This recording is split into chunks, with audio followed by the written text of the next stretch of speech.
दोस्तों नमस्ते। नवरात्रि गीत है, आप लोग को अच्छा लगे तो सब्सक्राइब कमेंट और लाइक ज़रूर करें इस वीडियो को। धन्यवाद। जय माता रानी। मैया हमरे सुंदरी सिरहनवा पंखा डोले हुलाल। मैया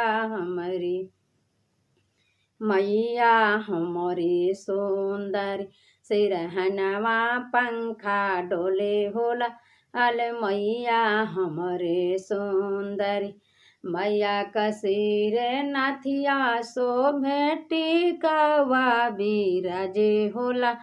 मैया हमारे सुंदर सिरहनवा पंखा डोले होलाल। मैया हमारे सुंदरी या कसीर टिकवा शोभे नाथिया बिराजे होलाल। मैया हमारे सुंदरी हनमा पंखा डोले होलाल। मैया हमारे सुंदरी मैया क गले हरवा शोभे झुमुका बिराजे होला।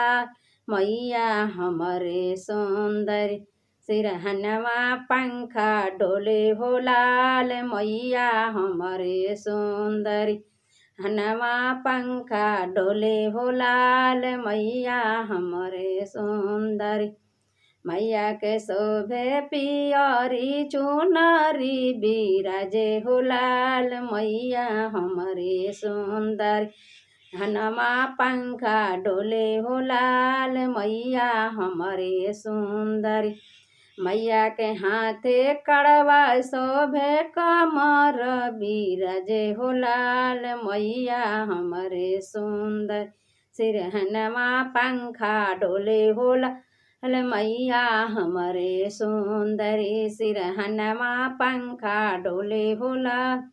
कमरे करधनिया शोभे पजेव बिराजे होला।